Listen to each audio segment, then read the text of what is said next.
Marine Corps. So I guess you could say I was destined for the Marine Corps before I went. Now I'm getting me too'd. So I guess, Yeah. Oh shit. Now I'm screwed now. Well, she's coming back at me now.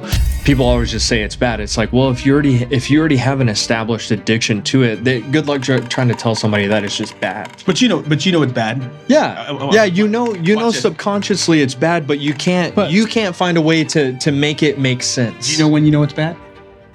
When? Post-nut clarity. It's, oh, yo, you live this life, and oh, you were sleeping around all over the place. I'm like, bro, that was disgusting. And he's like, well, what do you mean? I was like, bro, I was essentially masturbating with other people's bodies. Well, I got molested by my grandma and my great grandma. Oh, wow. And it was What?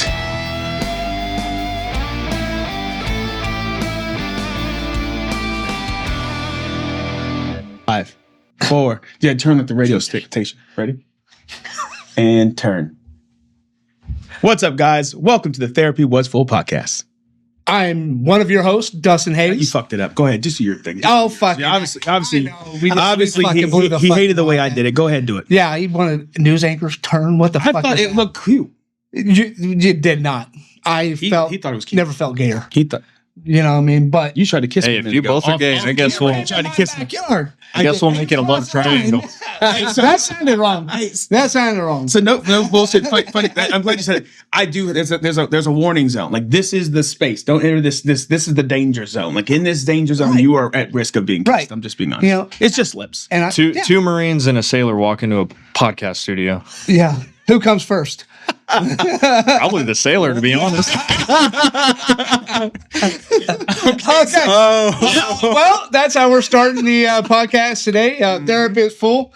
Today we have a very interesting individual. What really stands out is this mustache. We're past fucking November, and he is not going to shave it because I've known him for about a year now, and you've had that thing glistening in the sun while you're driving. Is that the glizzy you were telling me about? Yeah, the glizzy. Yeah. Oh, that's with the jalapeno. Glizzy. The glizzy with the jalapeno. Yeah. Jalapeno. Yeah, it really got me. We'll talk to you about the glizzy gobbler. Glizzy gobblers. Yeah. With cheese and onions and jalapeno sauce. Marine Corps, glizzy gobblers, Navy people coming. We're already on a roll. We're fucking it. We're done. We're the shit. But who are we? So, I'm Dustin Hayes, CEO of Red White Badass Brew. America's coffee is bold as America's spirit. Fuck. Ooh, that was good. Yeah, that was good. Good Yeah, job. this was Merry Christmas, you filthy animal, was my coffee for today. Yeah, I also got another one. You have to go buy the shop. Oh, wait. What's my flavor? What was mine today? Yours was Slay My Name. Slay My Name. And I had the naughty listed, and he also had a naughty listed. Yep. I can't bring my work in here because it's real estate, so yeah, I just have nothing but free time, I guess. There you go. Realtor life. Nothing Yeah. but free. Yeah. Now, is it free time and broke, or is it free time and making money? It's free time and wishing that I had money, and then getting money, and then being rich. For it's like, honestly, it takes me back to like my active duty days. When I've never. Please do tell. So, I got you. So check this out. So we used to have this community. We were called Broke 5 Broke. And we were 4. It was myself, Sharp. There's 2 other guys, Cortez and one other one. I can't remember his last name, Ramos or Ramirez or something. Anyway, the 4 of us. There's always a Ramirez. We were Broke 5 Broke, right? And every second week after payday, because that's when we've already spent all of our money, we come together and we pool our riches, and then we go, okay, cool. We can order pizza, we can order beer. Here's who's paying for it this week, and then that's how we would do it. We would all eat together. So we'd walk to the chow hall, we'd eat, and then we'd order beer. Yeah, we gotta just pour that shit. I think we went to the club one night and we tried to see if we could make $20 last the whole night. We were sharing a beer. Oh wow! Yeah, now, that's about one beer. It was the most embarrassing thing that's ever happened, but nobody knew. I love that. Until now. Well, until now. That's it. There's always a first for everything. So introduce yourself. Yeah. Tell them who you are, what you do, what you wish you would have done, and how you got into it. Ooh, there's a lot of wishes I would have done, but my name's Chelsey Gray. I am 27 years old, originally from was born and raised in Oklahoma. Lived in Missouri until I was 18. Decided that instead of going to college to major in French and international studies, hoping to go into like some sort of agency like the international police, I decided that the Marine Corps was a better move. Good choice. It was a better choice by a lot of factors, but in the time that I was going through my struggles, and I'll get more into that, it didn't really seem like there was a light at the end of the tunnel. But the things that I went through, the things I endured, even in my past life before going into the Marine Corps, it was, it's a lot of telling as to who I am now, but I'm very fortunate. My wife is Chelsey Gray. As you know, she's the founder and CEO of Spotlight Strategies. She's also a Marine Corps veteran, and she is also an advocate for women veterans and veterans in general who have gone through and experienced military sexual trauma, as well as fighting for and advocating for not just us to be able to claim our benefits, but for other veterans to go through that process and have their actual, their real due process and whatever that looks like. So love it. It's a little bit about myself. We're going to talk about that too. We're going to get into it. Chelsey. And so Chelsea's episode was fire. Yeah, that was fire. I'm not going to forget that one. Yeah, my wife is fire. She is. Yeah. Say something. Say something stupid. Say something stupid. No. I was like, one of us is going to say something. So I was surprised. No, don't pass that on my phone. But no, if you guys didn't watch her episode actually was incredibly impactful. I loved her episode, and I loved the rawness and the realness. And then hearing from her story, kind of how you were supporting her through her thing was like, yeah, okay. Cool. So there's a couple of factors with it. One, I didn't know you were involved in that as well. I had more so of an indirect, but we were both directly impacted because of this situation. Yeah. We both have different things that happened to us, but we were both going through it at the same exact time through the same thing. And, and another thing I didn't know, maybe I did, maybe we talked about it, but you're from Oklahoma? Mm-hmm. Did we talk about this? We talked about it at the VECA Christmas party back in 2023. Fuck, see, he has a better memory than I do. You have short-term memory loss. I think it was, I'm pretty sure it was You're a disabled veteran. Yeah. You're a disabled veteran. I am. Yeah, 100%. What's up? I'm just 100%. Throw it in his face, dude. I know. You know what? Hey, listen. My time as soon as I said that, I was like, my time is coming. Your time's coming. It is. I'm patient. It's a matter of time persistence. Yeah. Persistence. You know what I mean? It's just like the VA, man. Once you put a claim in, and they're gonna be like, oh hell no, and then you deny or you keep appealing it. And eventually, you're going to say, "All right, we need to look at this a little bit more." Yeah. And we're going to dive in more here in a second. So you grew up in Oklahoma as a child, man. So you were getting the hell out of Oklahoma to escape it, right? Yeah, essentially. So I was born in Northeast Oklahoma, Miami. Oh my fucking God! There's nothing in Miami. There's nothing there except for NEO, maybe. I don't even know NEO College, but that's about it. What? Who? Yeah, they're Northeastern Oklahoma College, NEO College. Oh yeah, I didn't know they were. That's pretty much it. I mean, in Route 66, that's about it. Yeah, you have a town of what, 700?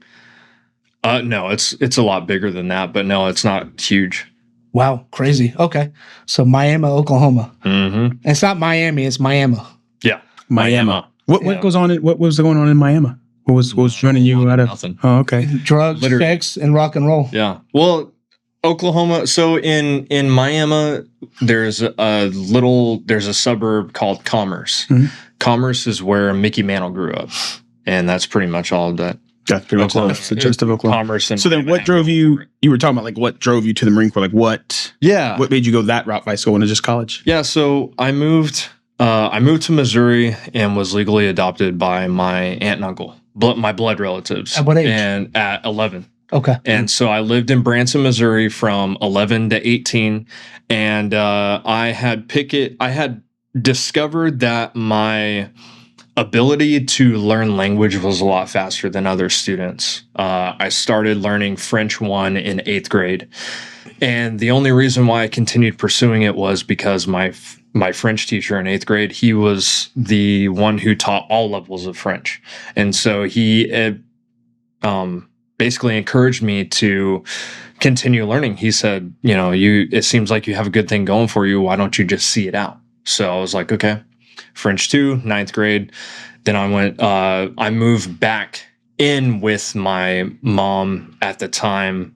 That was in 2013 to 14. So why were you adopted the first place, man? What was going on? Yeah, so you don't mind asking. Yeah, no, he might have. That's a really good question. Purpose, you son of. Yeah, no, that's a really good question. Well, it was because my mom and stepdad at the time, they were going through a lot of financial issues, and so that caused. So to fix the financial issues, get rid of the kid. Well, it was.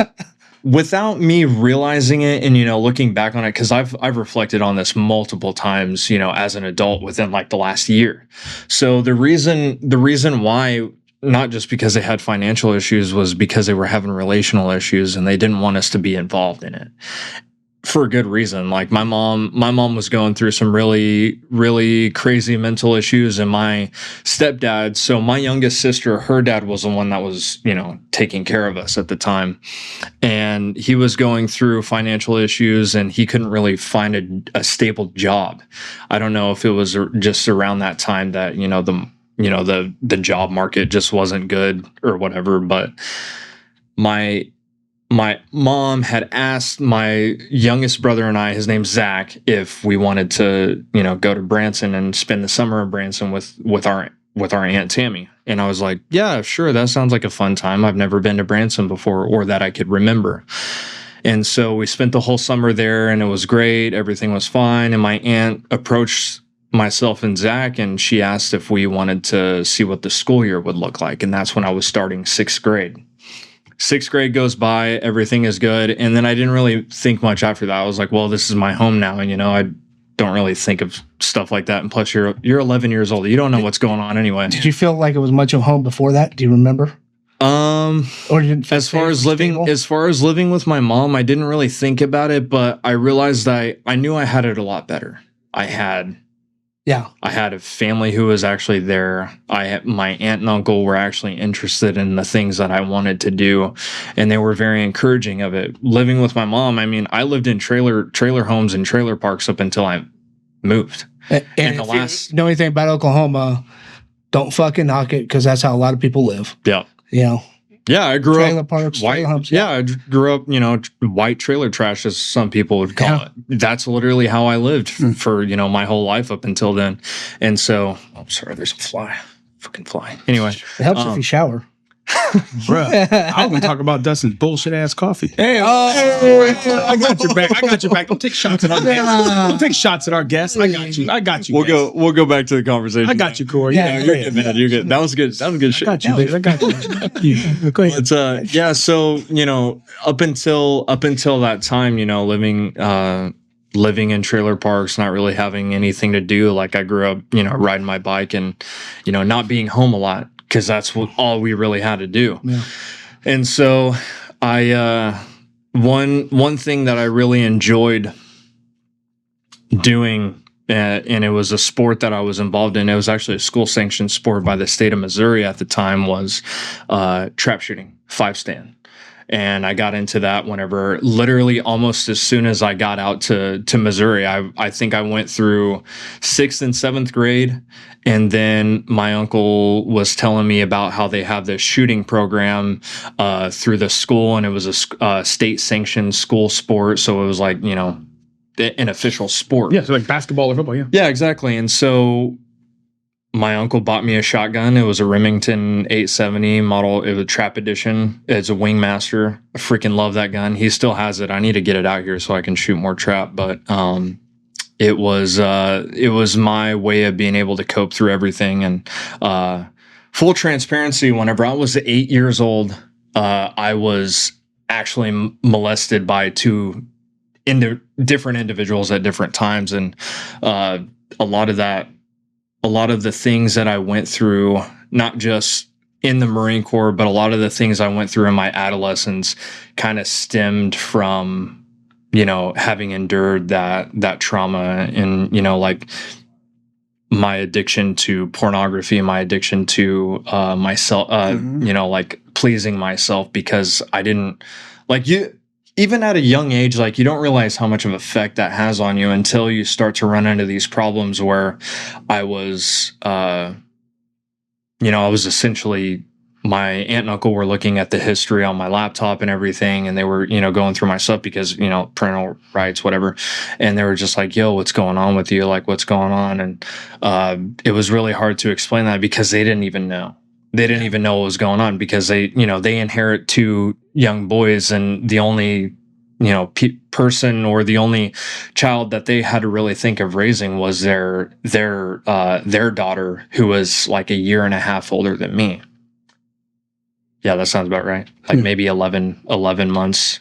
But so them navigating, raising two boys, as young as us in the state that we were in. It caused a lot of, I guess you could say, it caused a lot of turmoil in our relationships.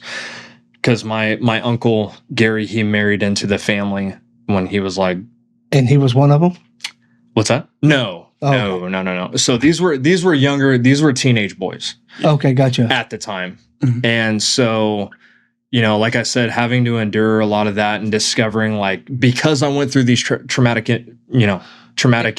incidents, I didn't realize like what it was doing to me, not just mentally but relationally, in my health and like in my self-image too, because I didn't think of myself as any as equal to others. I had a really bad self-esteem, like very low self-esteem, and so navigating a relationship, specifically with Chelsey concerning that whenever we got out, into the Marine Corps, and I'll tell more about our relationship too, but that was some of the stuff I was carrying before I got in the Marine Corps. So I guess you could say I was destined for the Marine Corps before I went. Because a lot of Marines go through shit like that, and not just females, but males. Well, I think a lot of people who go join the military go through a lot of trauma beforehand. Yeah, and it's a way to escape, to get the fuck out of where they're coming from, or not even just to escape. I think to find something. So equally to find meaning, to find as purpose, as traumatic. I don't remember if I was 8 or 7. I had to have been 8 or 9, maybe. It might have been 8. Actually, it might have been 8 too. My babysitter, but it was a female. Oh wow! I remember she told me this. I remember all the conversations, and it's funny because you said that.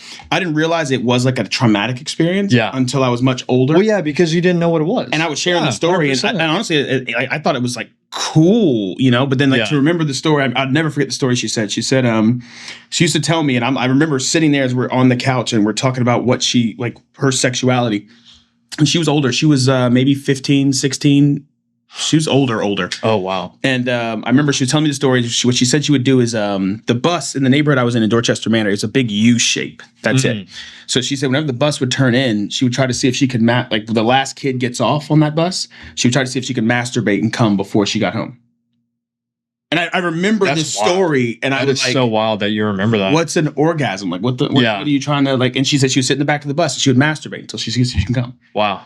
And I'm like, oh, okay. And then I remember being fondled, being like touched. And I'm like, oh, things are happening. I don't know what this is. And then she let me touch her. And I'm like, oh, okay. Like things are going on. But I think it's funny because I think that's where a lot of like the sexual promiscuity, so the VA was like, hey, like, how long have you been promiscuous? How long have you found like this type of behavior like acceptable? And I was like, I mean, life. I had sex at 11. Essentially, my first time. My first time was at 11. Yeah. And she was also 15. And I remember it wasn't even anything crazy. I was like, oh, like we're watching a movie on TV about sex, or it's like a VA video or something like that, like MTV.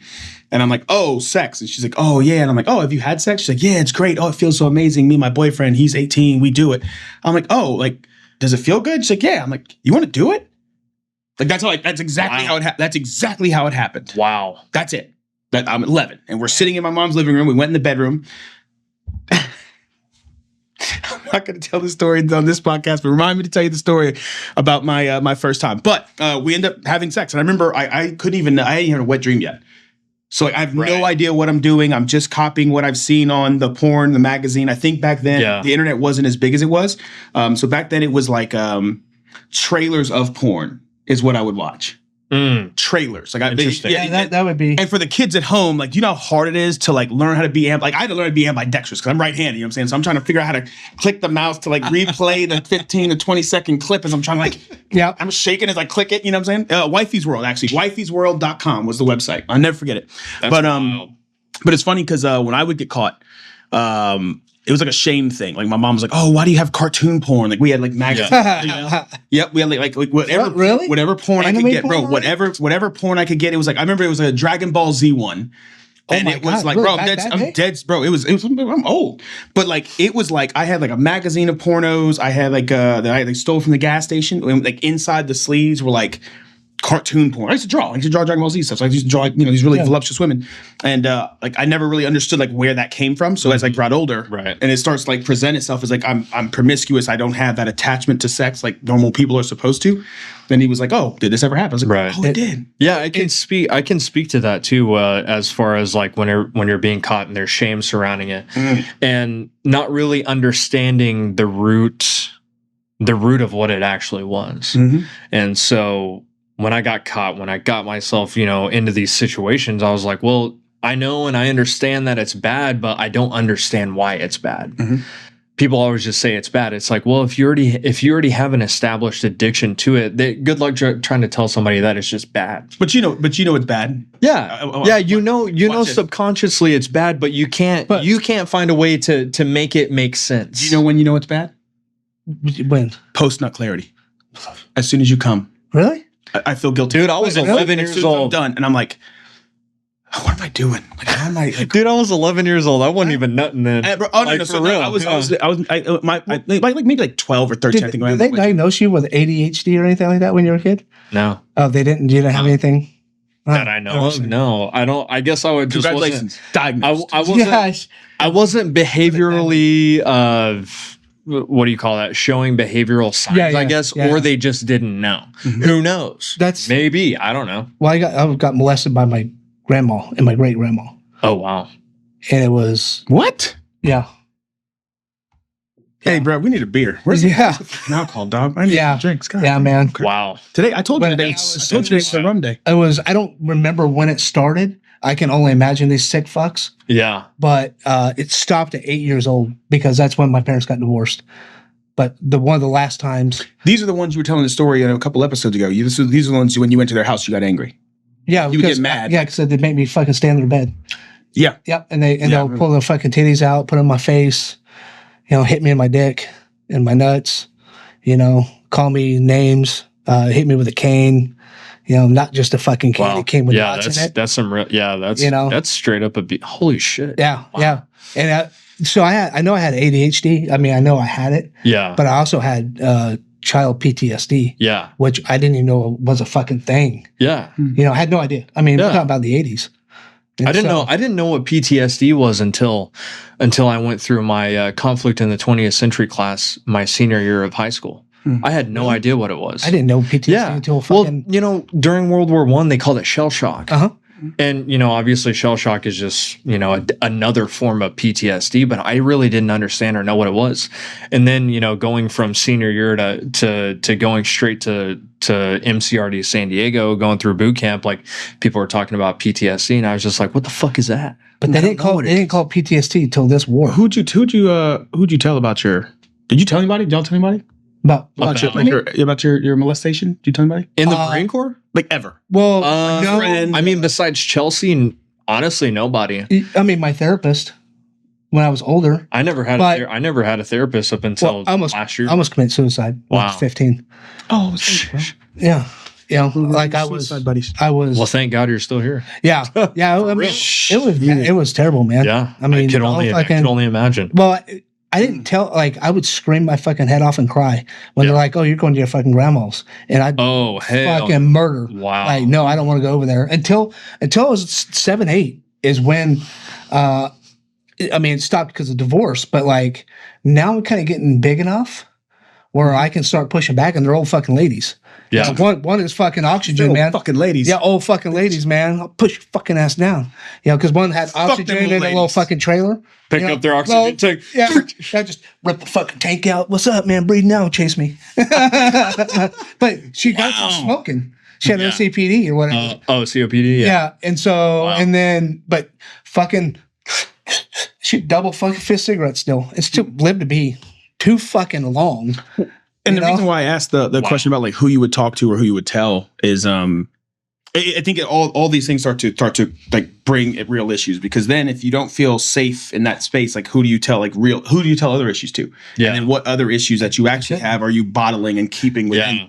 And that's I went a long time without telling anybody, because it was just okay, who, not just the whole trust thing, it's who can I tell that can actually help? Well, who can because tell you that's, don't you don't feel like there's any like there's despair concerning it. There's like hopelessness. It's like, well, I might as well just bottle all these emotions up, put them in the back, in the back cabinet of my brain, and never talk about it again. That's kind of the response that I had towards traumatic events that happened to me, and I was able to really like just put on a mask and mask it really well. And I figured out that if I just never brought it up and never talked about it, then I would be okay. But that's not the case. That motherfucker is right there. That trauma is attached to the back of my neck, and it's peeking over my head every single fucking day, bro. That fucking door always cracked open, one eye out, looking at it like exactly. It's like a trigger. It's like yes, there are triggers. Somebody's talking like, oh, so and so, we're gonna let the babysitter. I'm like, oh, babysitter. Yeah, it takes you back because you're like, oh, I don't know about them. Maybe we should not too sure about that. Which babysitter? Female babysitter? Nah, we're good. We're good on that. No, he's good. Let's get a big brother. Just come to work with me. Yeah. But most people don't think that the women are the. Wait, so yours were 2 boys, mine was a woman, and yours was family. Yeah, that's crazy. Yeah, and then it happened again, with my sister's friend, and my sister held me down. So yeah, I was a lot of trauma when I was a kid, and then when my parents divorced, more trauma on top of that. The crazy part is even when it happened, even when I remember when we were older, like anytime it would have happened after that, I wouldn't have thought anything of it anyway. And that's the bad part is after that happened, I was like, oh, okay, this is normal. Yeah. And like even when the only time it pops up for me is when I think of like some of the things that I thought were normal. I was like, oh, this is normal. Like this is okay. So I remember there was one girl like we used to just like grab her boobies. Just grab our boobies. Wow. We would legit. I mean, let's call it what it is. We would sexually assault our. And actually, it's so crazy because now that it makes sense. Now that I'm thinking about it, we would sexually assault our babysitter. That's so crazy. I remember myself and my stepbrother, my older stepbrother. He's a year older than me because that was normal. And we would like grab her. We would touch her boobs and like, oh, you have milkies, and we would just touch them and play with them and like try to play with her. Yeah, and like didn't think nothing of it. Now I'm getting me too'd. So I guess oh shit. Now I'm screwed now. Well, she's coming back at me now. So now edit that out now. Please edit that part out. So this happens to you, and then what ultimately ends up driving you to the Marine Corps? I mean, because you don't have to join. I mean, and that's the crazy part for all of us. Yeah. No. So it's really funny because I never had. Well, when I was younger. Well, around the same time that, all of this stuff happened to me, my stepdad, so my youngest sister's dad, he was huge into gaming at the time. We had the original Xbox, playing Medal of Honor, playing Black Hawk Down, like all these war games. And, I was so invested in it because I love playing, all that stuff, Call of Duty, everything. And I watched do you guys remember it was a DVD, it was like a show, like a documentary, the SOCOM US Navy SEALs, like Untold Stories of the US Navy SEALs. Have you ever seen that? From the 80s? No, it might have been. It might have been from the 80s and 90s. Like they had a story. The guy with the mustache?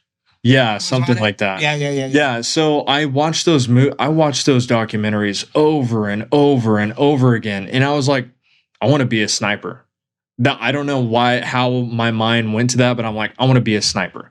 So I'm an 8-year-old kid. Like I have these aspirations, and I kind of tucked that away in my mind because, I'm doing other stuff as a kid, playing airsoft, going and stealing my stepdad's gun out of his safe and going and shooting it on our land. We lived on 40 acres, and so But there's a difference between fucking growing up then and how you grew up to growing up fucking now.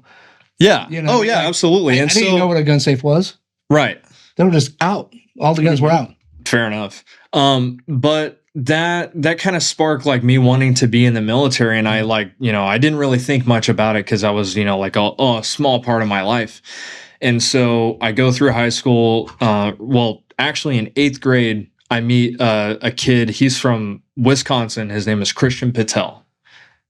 Great kid. I knew him from 8th grade. We're still good buddies. He actually went into the Marine Corps as well. He was doing some intel stuff, but his name sounds familiar. You may or may not know him. I don't know. I don't know anybody who would know him here, but basically he was going through the delayed entry program his senior year. He had to have his parents sign off and everything, but he was telling me, he's like, hey, I'm going to PT. You want to come with me? And I was just like, I don't know what's PT. He's like, it's like PE, but you're doing it on the outside of of school. And I was like, well, what do you do? He's like, well, since I'm going through the delayed entry program, I'm going to the Marine Corps. I figured, it'd be a good time for us to go work out. Basically, that's all he said. Cause that's what, that's the way we were looking at it. And so, we were doing shit like the IST and everything, at the recruiter's office. And I met our recruiter. And, at the time I only knew him as Sergeant Thompson. This guy was from somewhere up in northern Missouri, but I met him, and essentially, I go to these PT functions every Thursday. Like, we're doing some fun stuff, like we're running hard, carrying logs, doing all this fun bullshit that Marines do. They're trying to get you geared towards like real. This stupid shit is going to be fun for you. This is what you're going to do whenever you get in the Marine Corps. And so we're just like, oh great, you have the deck of pain. You're doing all that shit, whatever. But you don't know about that. You don't know about that. That's okay. I'm just like, in the Navy, they're like, hey guys, all right, listen, we're going to show up and we're going to learn how to enter a porthole. All right, go home. Oh, fucking God. Yeah, I mean, kind of. And he knows. And he's like, fuck, we did do that. They know there was none of that. Permission to enter, ma'am. There was no meetups. Let's go. Really? Out. No, fuck no. Wow, there was none of that shit.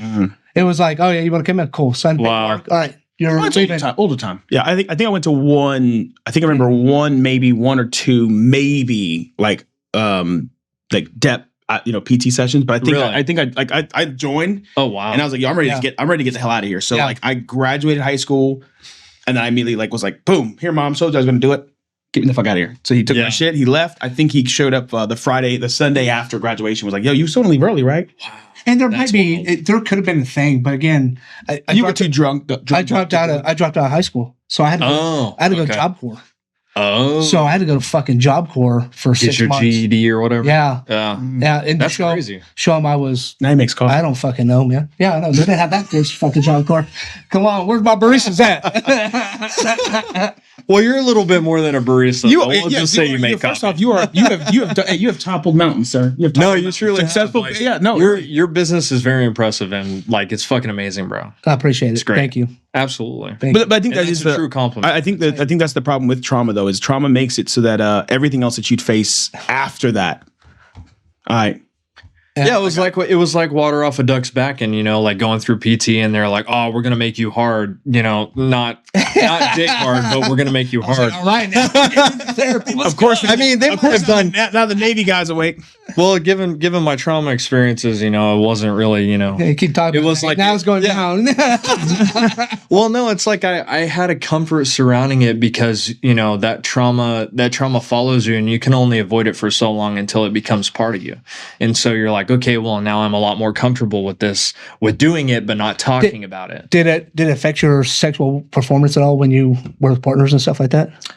No, but it affected the way that I looked at myself because it confused me. So, having been sexually assaulted at a young age, molested by teenage boys at the age of 8, it makes you like.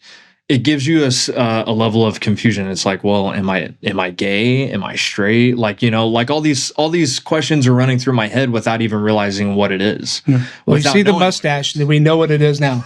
Fair enough. No, but you're right. I mean, it does kind of confuse you in your sexual identity, especially at a young age. Yeah. To be like, whoa, this is two guys. So this might be the right thing. Well, then even if he didn't go that way, the problem now is he detached because he's compartmentalized that aspect of sexuality. Now it's like, all right, well, fuck it, I can have sex with this person and not care, and that's not a normal. Yeah, you're essentially objectifying people, and that's exactly what. Actually, I'm gonna tell you way worse, and this is how I make myself feel bad. I mean, I guilt and shame myself for some of the behaviors, which is how I stop myself from indulging in those behaviors. I told somebody the other day, seeing them sad because of something I did to them or did and happened to have an effect on them is what I want to remember. Is like, I want to remember how your face looks right now. Yeah. So the next time I think, oh, I'm going to do what I want, I can go, this is the face. Yeah. Oh, okay. chill the fuck out. Yeah. Contain it. Because you're seeing the effect of the impact that you cause on that person. Yeah, absolutely. But so the way I phrase it now, and this is the worst way to phrase it. So when I'm like, oh, yo, you live this life, and oh, you were sleeping around all over the place. I'm like, bro, that was disgusting. And he's like, well, what do you mean? I was like, bro, I was essentially masturbating with other people's bodies. It's the worst. I wasn't there for you. I was there to get my nut. And I don't get me wrong. Was it great? Was it fun? All that shit. But I wasn't connected emotionally with you. It was a physical act. Yeah. Interesting. And I've had a lot of physical acts. Yeah. I mean, but then that for most men is physical acts. It's not the emotional part of it. It's just kind of like my goal is to get to the end. I think most men I think most men more than likely have a lot of sexual trauma. And whether we admit it or not, we probably don't. I don't think there's a whole lot. I mean, I say that carefully.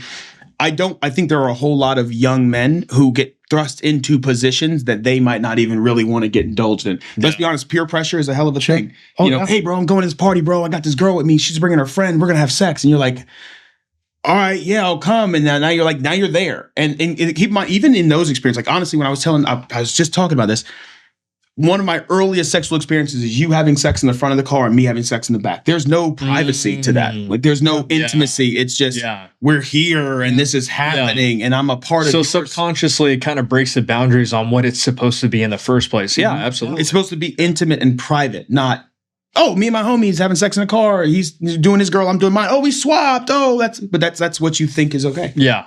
Yeah. And that in and of itself, that is a form for all four of the kids that are in the car. That's a form of sexual trauma that rolls with you. Yeah. Because when you go, and they always say the first impression is the lasting impression. Mm-hmm. In everything, the first time you do something, that's tend to what you gravitate towards, no matter what. Because you're like, oh, the first time experiencing this, oh yeah, it was great, but that's the only way I know it. So I'm going to continue to do that, and then not realize the things that attach to you at the same time.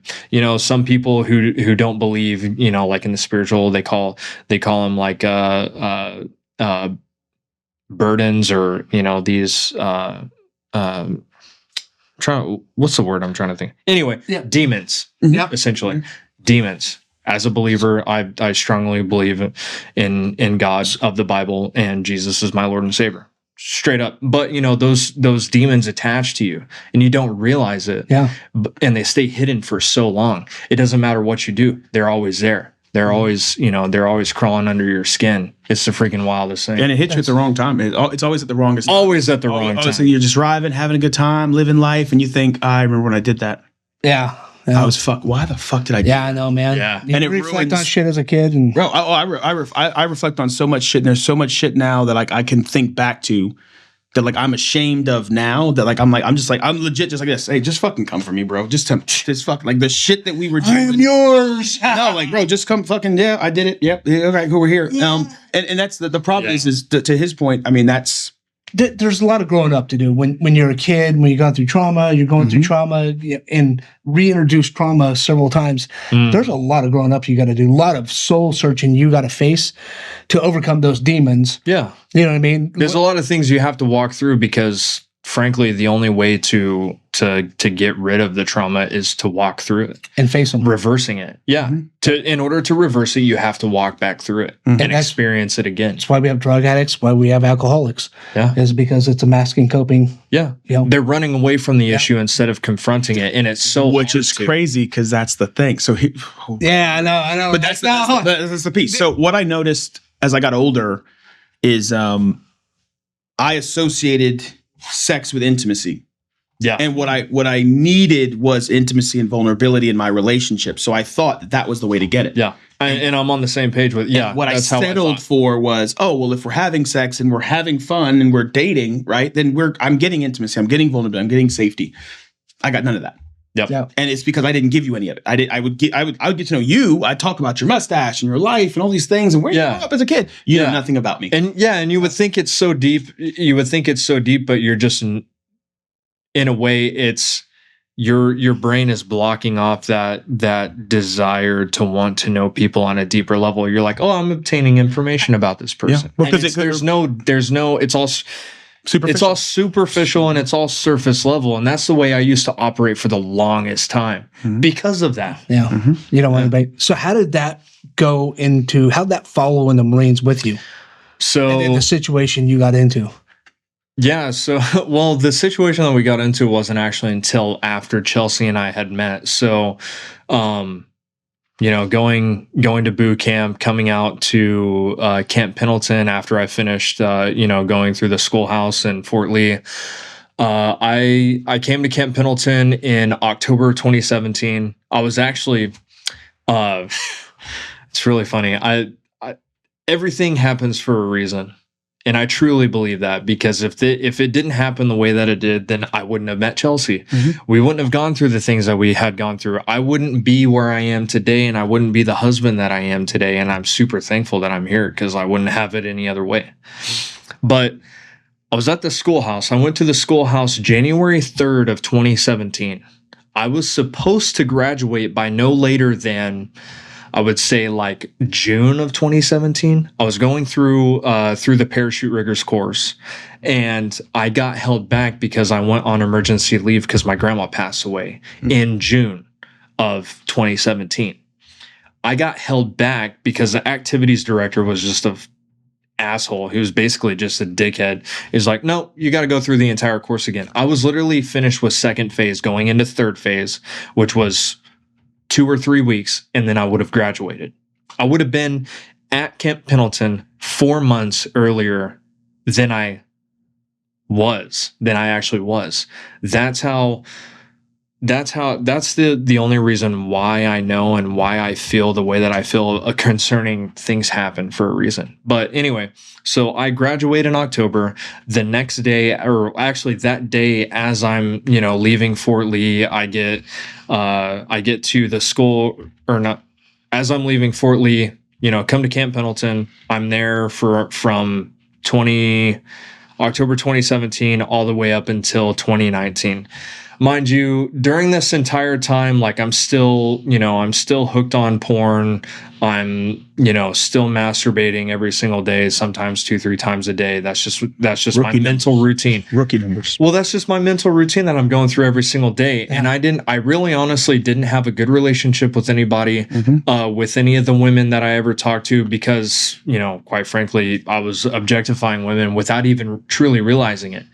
And I had met a girl in the Air Force while I was at Fort Lee, and she was culinary services in the Air Force, and my roommate John Milan, that's what we call him, Johnny Tsunami or some shit. Johnny Tsunami. But he went on this double date to some amusement park close to wherever the base was.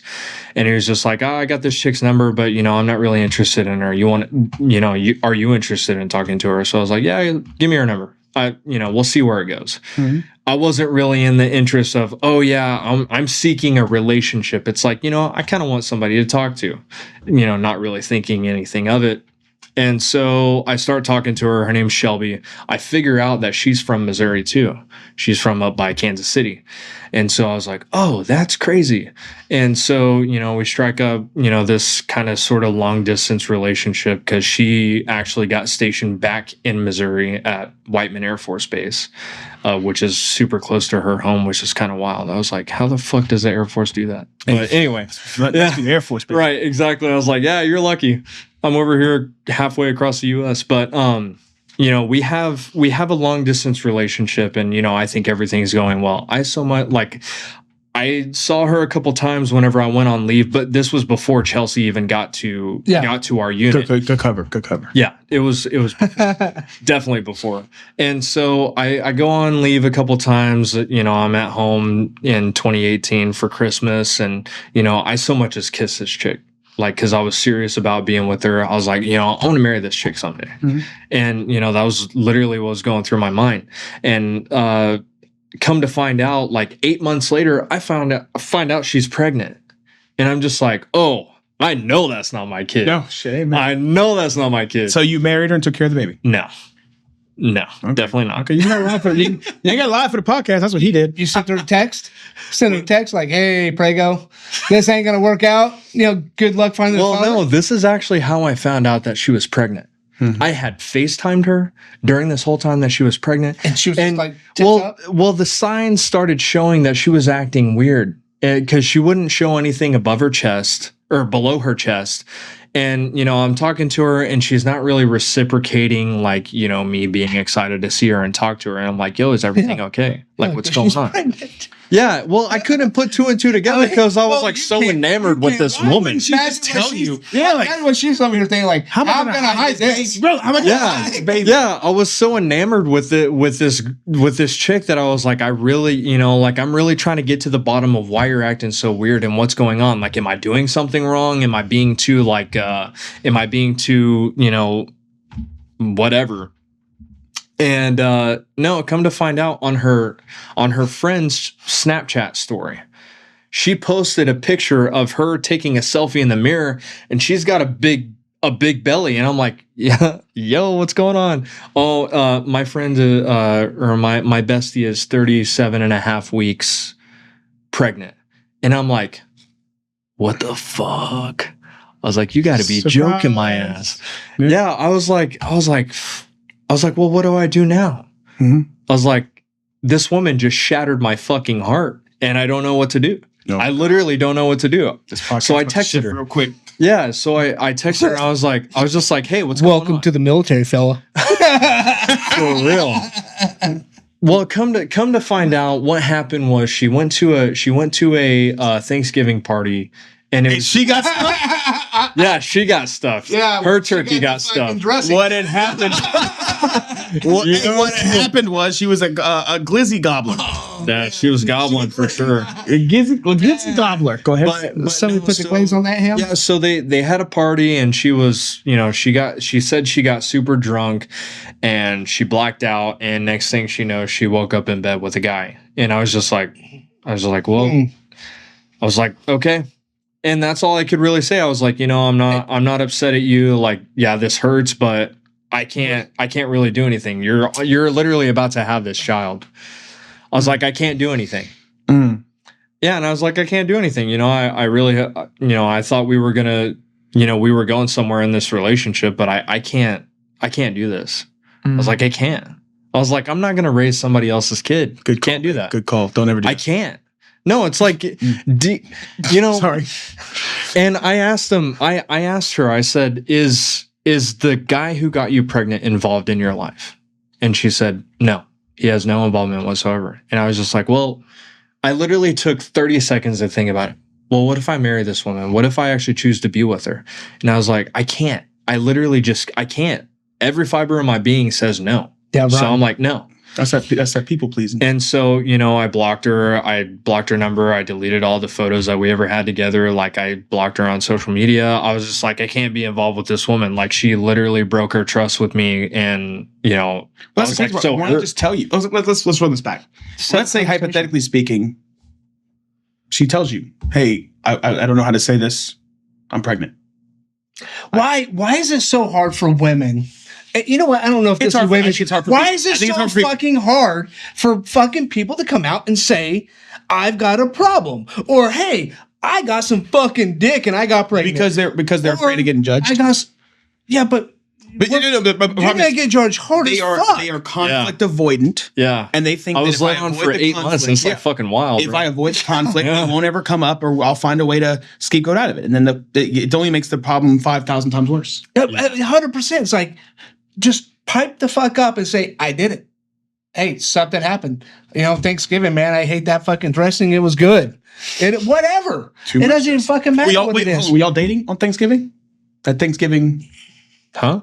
Were y'all dating at that time? Like, yeah. When she went on Thanksgiving? So he thought they were in a not open relationship, and she was. Well, no, that part. I was wondering if she was pregnant before. And then I knew she went out to parties, but I was secure in that because she had never given me a reason to not think otherwise. Right. And the reason why I went with this when I thought about it, because I'm going to ask him if he does it a lot. Do you make a habit of intellectualizing your pain and justifying it with like, well, I guess it makes sense that it happened because of this and the third, so I guess I really can't be that mad?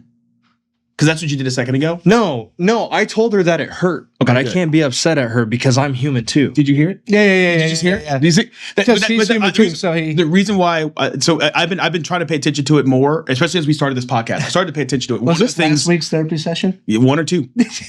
What I started to notice that I do, and it's a bad habit that I have, and I started to notice it. I will tell you how I feel. You hurt my feelings. Yeah. But I understand why you did it because X, Y, and Z. Like before I even let you apologize, before I even let you, I will justify your pain, and it's my way of intellectualizing the pain, so I'm not mad no more. Like really, fuck you. I'm mad. You fucked me over. Is what I should be saying. But I go, yo, I'm pissed off. You fucked me over. But that's not how he said it. No. You know how I know he said it? He goes, we're human. Hey, I'm intellectualizing. I'm really upset by this. Like you really hurt, but I get it. We're both human. Like that. It's that degree of like. I have to because I don't know. I want to know where it comes from. We gotta get a therapist on here. I want to know where that degree of like you know what it is? It's because when you were a kid, you had to rationalize the shit that happened to you. You learned how to go, and I'd love to hear it if this is not too difficult a topic. Let's go, bro. Did you intellectualize the trauma with the boys and you? Did I intellectualize it? I didn't know how to. Okay. I compartmentalized it and shoved it in the back of my mind. Okay. So you didn't talk about it. So you were raised to really not talk about it. Just move the fuck on. You know, well, whenever I was explaining things, I wasn't the best kid growing up. I know that. I'm sure a lot of us were. None of us are. I'm sure. Just did it again. He's doing it right now. Yeah. I wasn't the best kid growing up, and I realized, looking back on it, I was like, I gave my aunt and uncle hell. I did, and so. Keep doing it. But the thing is, the problem is, and no. So this is the one thing like I'm trying to get. I want to get out of. So it's funny because you talked about religion, talked about God. Yeah. I think we now they call them spirits. It's the spirit of something. Yeah. Right. The problem is there's this spirit of like.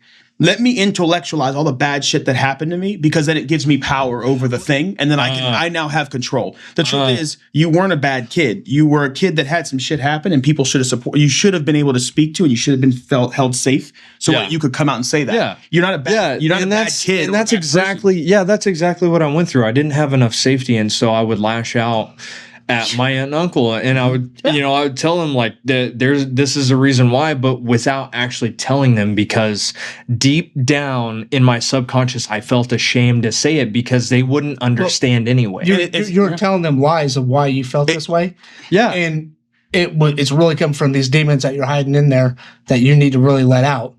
And once those are out, they're out. Yeah. And they have less control over you. Yeah. And then you're like, fuck, now we can finally address this and do something. That's the crazy part. Yeah. And so, we tell them, and we usually don't tell them. We actually reverse it back to them and say, you ain't doing this for me.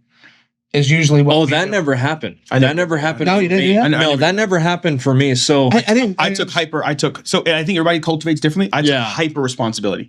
Yeah. Everything that's ever happened to me was my fault. In one way, shape, or form, something that occurred. See, now I relate 100% to that. Because that's what it felt like. It's my fault. Everybody's telling me that I'm wrong and that what I'm doing is wrong. Yeah. Okay, so then I need to figure out how to do the right thing. And I always need to be a people pleaser. If you don't like something that I'm doing, I need you to tell me so I can stop doing it and do the right thing, instead of confronting the issue of actually why I'm doing it and get to the root cause of it so that I can reverse it, walk through it, be able to get out of it, and actually start to learn how to do what's perceived as the right thing. Or how about we recognize that some of the people, not all the people that were around you were shit people. Yeah. Who leveraged you and this is this is like, I'm getting triggered. They leverage you as a scapegoat for all the shit that they do. And instead of, and here's the thing, maybe they're not shit people, but maybe they're brought up by shit people. Yeah. And the things they came out. See, you're intellectualizing. I'm not going to do that. The truth is, they're not shit people. You're right. Fair. You're right. They're not shit people. The problem is you held me poorly.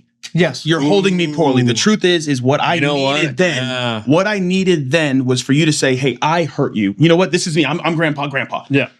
I didn't hold you. I didn't protect you. You're not a bad kid. I need to. what happened? What's going on? How can I help you?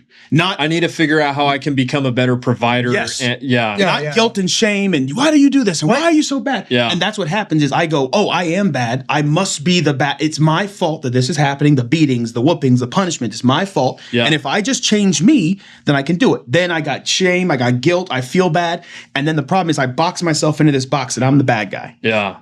but internally you're not the bad guy, and you know that.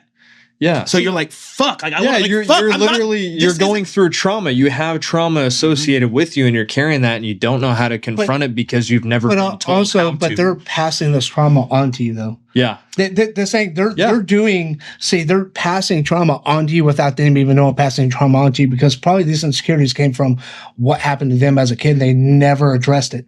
Yeah. You know, same thing as my dad. Ooh. I mean, my dad had a shit fucking life. Yeah. I mean, he did. At 15, his dad fucking my dad was walking home from school at 15 years old. His dad was a truck driver.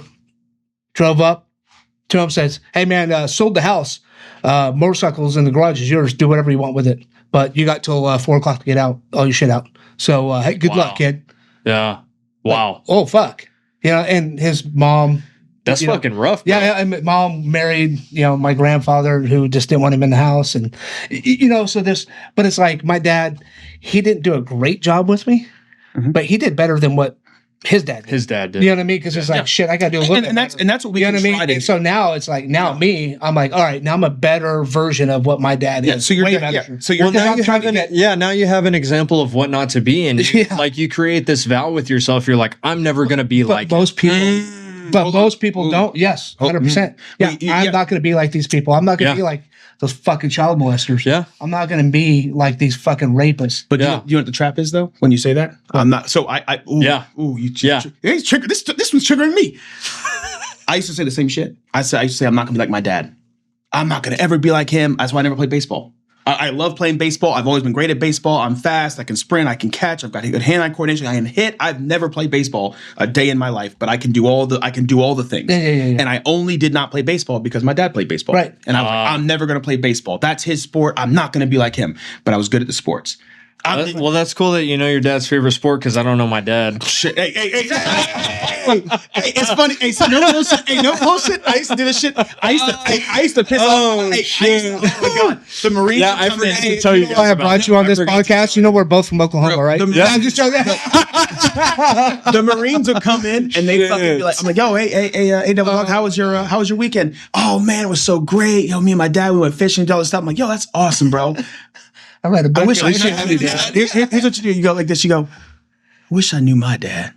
Oh fuck. And you just let it breathe. And everybody's like, yeah. Damn. Well, you know what's really funny about that? I never brought it up, but whenever they say, people say, or Marines would say, they spent time with their family on Christmas, and their dad got them this, that, and the other. And I'm over here like, in my mind, I'm like, I'm so glad you know your dad. Like, it was a genuine thing. It's like, I'm so glad you know your dad, because you actually have that genuine connection with, your father. And, I had a really hard time with that whenever my uncle was, raising myself and my brother. He is the best example of a father figure that I ever had in my life. Right. And he already had his own two own grown kids. Yeah. By the time I moved in with him, his daughter, which is his youngest, was already like 33 years old. Oh, so shit. He was, in his 60s raising an 11-year-old kid. And so, and a 9-year-old. Around after this guy, my knees hurt. Yeah. And so, he taught me a lot of, about what being a man, not just being a man, but being a Christian man was. But the thing was, all of these things and all these traumas that I was carrying, it caused me to not understand and really have that father-son relationship connection, because I'm like, I don't even know my own dad. Like, how is this guy like raising me up as his own son? Like, I didn't know how to receive it. Yeah. Because I had such a hard time receiving it. And it's just like, okay, well, I'm going to leave and he's not going to be a part of my life anymore, because that's all I knew. All of my siblings have different fathers except for my oldest brother on my dad's side. And we're separated by like 7 years. And so I know him. I know my oldest brother more than I know my own father. The first time I met my father, my mom told me I was 6 years old. Don't remember it. But the second time that I ever met him was before I went to boot camp when I was 18. And that's the only time I ever talked to him, said anything to him. I was just like, I don't know this man. I literally don't know him. I don't know why he wants involvement in my life. I don't know how he's going to be involved in my life, because up until this point, why has it taken 18 years for him to reach out to me? And so I carried that. I carried that with me through the Marine Corps. So having like a intimate, emotional, intellectual relationship with any man who was significantly older to me, or even looking at them as a father, was honestly, it's still kind of a foreign concept to me. I'm still walking through that, but I'm not walking through it in the level that I am today, because I've gone through therapy. I've gone through all this healing stuff. But yeah, I didn't know my father. And so I had a lot of issues with that growing up. Yep. I can agree with that. Mine was finding, so everybody thinks I have an issue with leadership, like following direction. No, I just have an issue with men. Just men that are supposed to be leading me. I'm just waiting for you to let me down. That's really what I'm waiting on. And then the big issue for me was anytime you told me like, oh, you're just like your, like, so because you grow up, I grew up, I knew my dad. I didn't know him, which honestly, I'll tell you should get to know him. Yeah. I didn't know him. What? Not my dad, his own dad. Yeah, no, I fucking understand that. I understand the concept. So I'm gonna tell you 100%. I want to hear this. So here's the thing. I grew up because of the shit that I had, and like him beating the shit out of me, and like trying to commit suicide, like all that shit. Like I remember that. I vividly remember. I can discuss all of that. Right. Don't worry about that time. We're gonna let this thing ride. Now the problem is like I hated him for all the reasons that I hated him. Right. Yeah. So anytime someone would remind me, I remember my mom used to do it. Anytime I got in trouble in school, she'd be like, "I'm gonna make you call your dad." And I would just get angry. I would just get pissed off. That would make me act that. I always hated it. But why? Wow, that's crazy. Because she thought it would like. No, like, yeah. It gives she. No, it didn't. No, it would make me angry. No, call him. Like, let's talk to him. And I remember cursing him out. I was like 13, and I'm using every single word I know, making no sense. But why should he get to know his dad now? No, I'm gonna tell. Okay, no, watch this. I'm gonna tell you why. So now, growing up with that hatred of him as a person, I really paid attention to the things that he would do and the things that I heard about him. Like I would listen to all these things, and I would hyper focus on the things and his attributes so much that I started to become him. And I would hate myself because I was like, and then every time you told me that I was like him, I started to hate myself and devalue my self-worth, because if I'm like this guy who I think is a piece of shit, then I must be a piece of shit. Okay, well, I guess it makes sense that I'm doing piece of shit. Yeah. But the truth is, pause for a second. I don't know him. I don't know anything about this man. Who gives a fuck? Though? Hold on, I'm gonna tell you, bro, because it's a like, I'm getting fucking angry over here. Let him cook, bro. The problem is, like, we'll finish the fucking meal. I'm almost done. You shut the fuck up. Here's the thing. The problem was I didn't know who he was. I hated a ghost. Yeah, I hated an imaginary person that I made up in my head with all these imaginary attributes. But did you though? I didn't know him. I knew nothing about him. But he tried to kill you. No, he didn't try to kill me. I tried to kill me, and then he just gave me the knife. But aside from the point, aside from the point, like I didn't know him as I don't know him. I don't know anything about him, not at all. So then getting to grow up, and I'm realizing I have all this hatred and all this anger. I used to fight everybody. I didn't have a real example of what a masculine relationship looked like. Right. So my idea was, I'm in the Marine Corps now. Yeah. If I give you an order or a direction and you don't follow it immediately, I could physically make you do it. We're throwing hands. Yeah. I got in fights butt ass naked in boot camp because I said, "Yo, get over here," and we're like fighting, and like our towels fall off, and we're get to the rain room, motherfucker. Yeah, and they're trying to like break us up, and like dicks are swinging and shit. Yeah.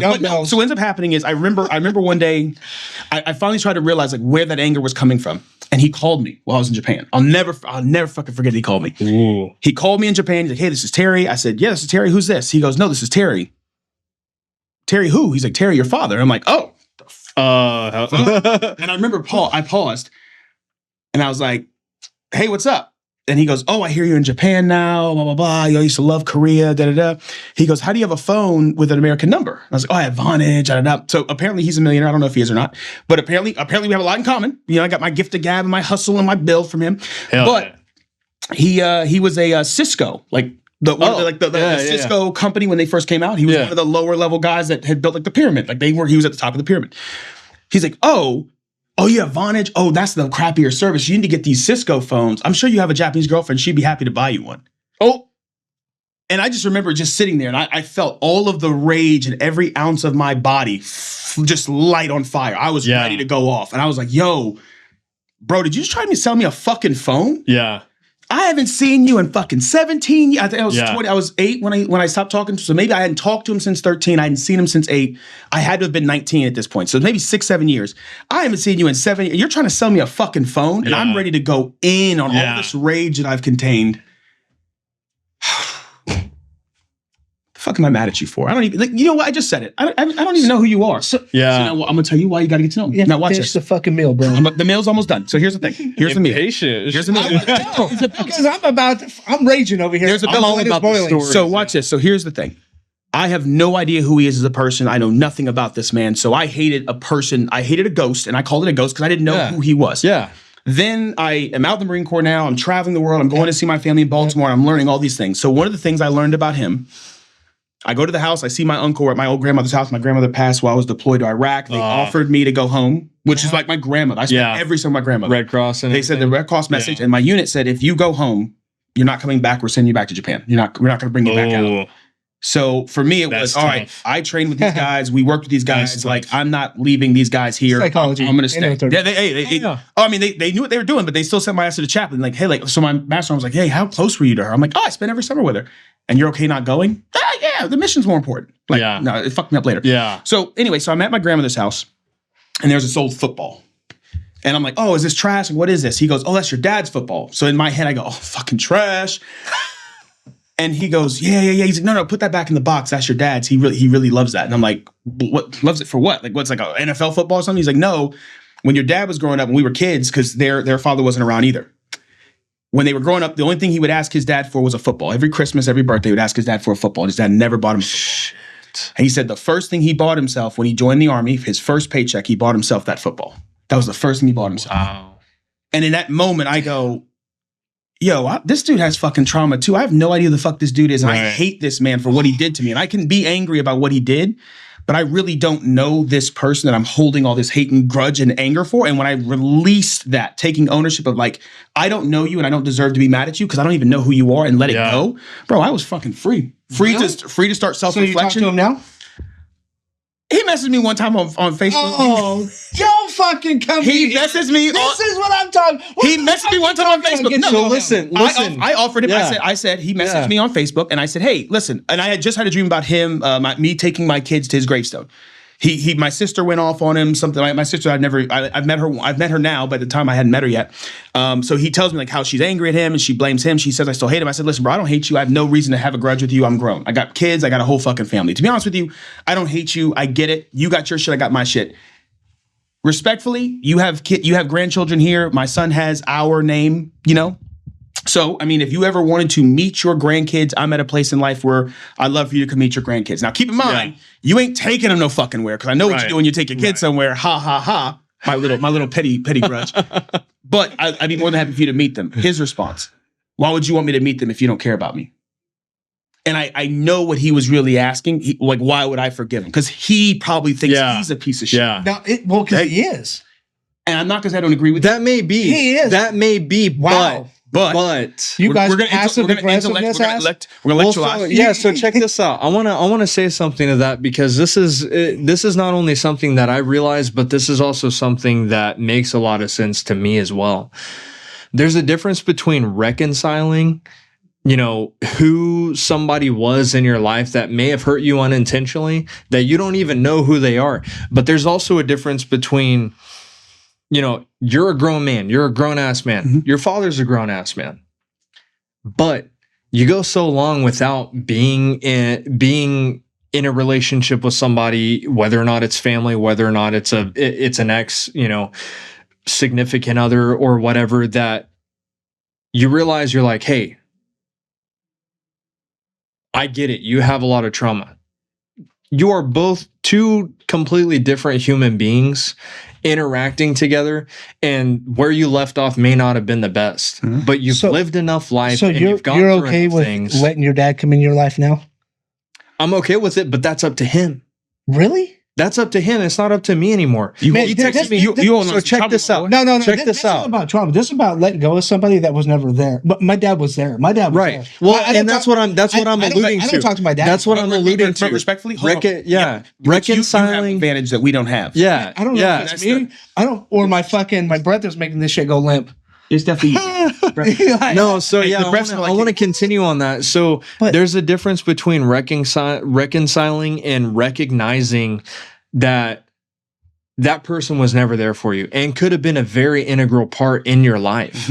But they're not. And so you go your whole life building up all of this resentment because of something that your mom told you, something that your aunt and uncle and your grandma told you, like it was, and that was your perception.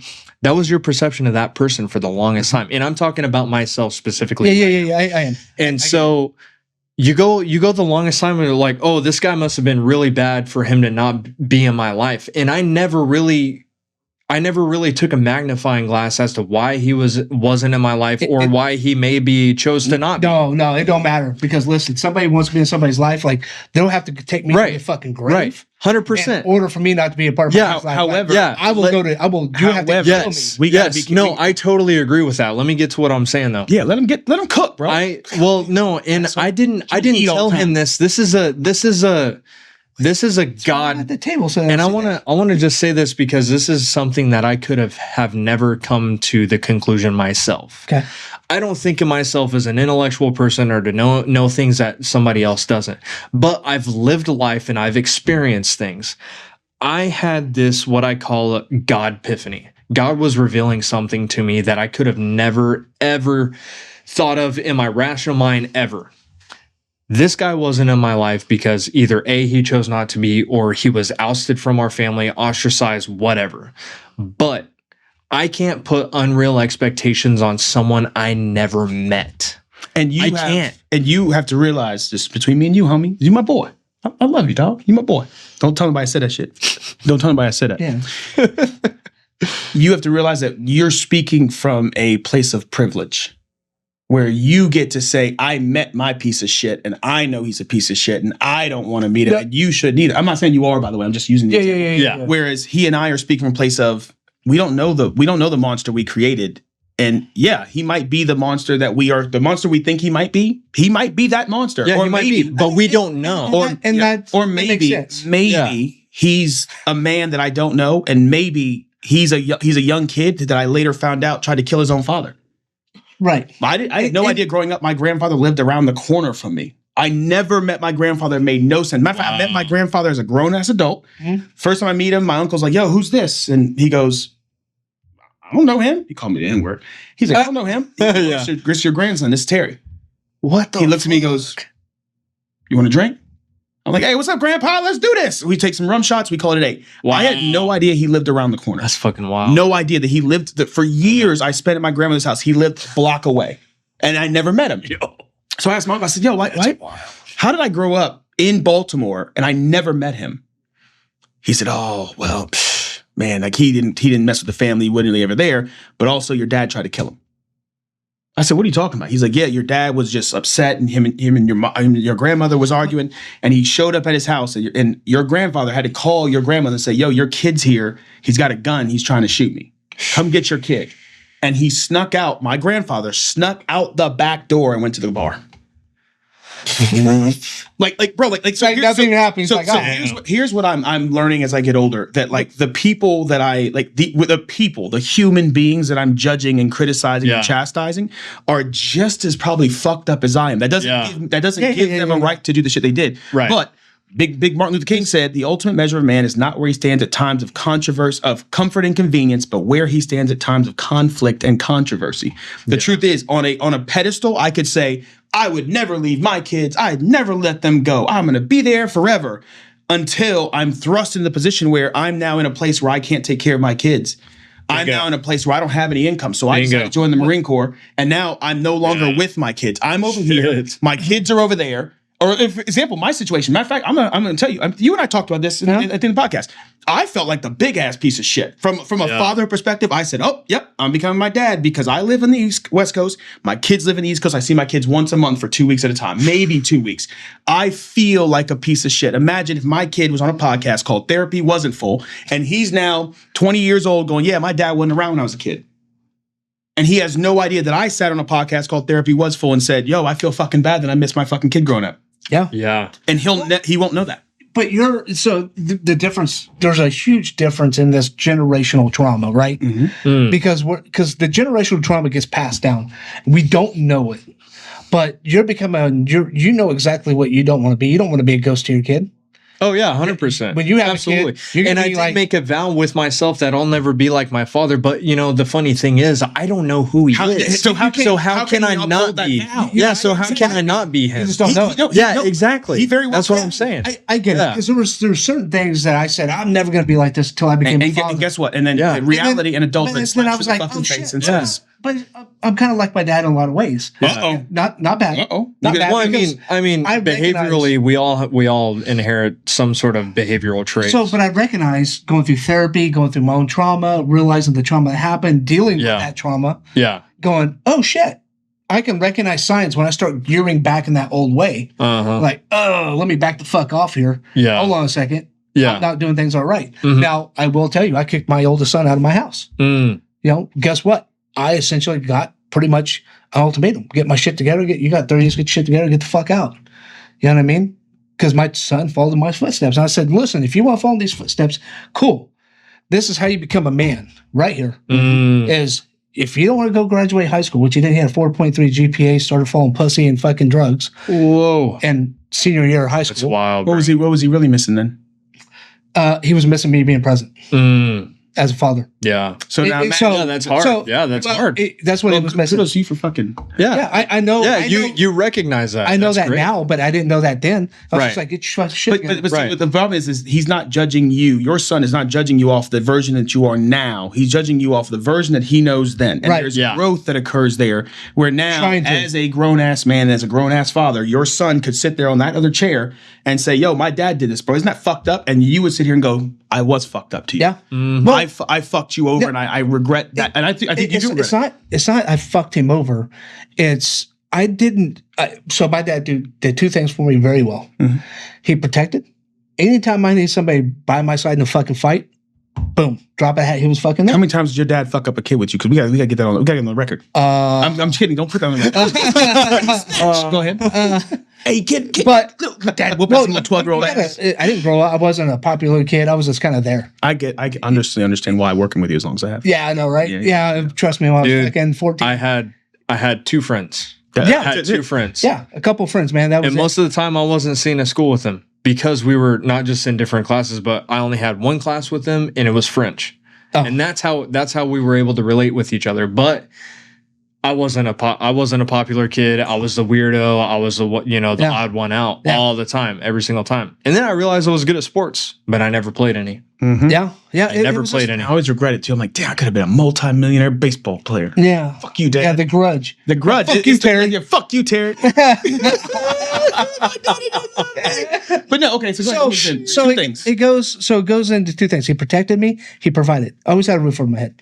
I never had to worry, even though he went through 2 bankruptcies. You know what I mean? So it's bad with money and bad with life. Why are you snitching? How many times have you gone through bankruptcy? Once.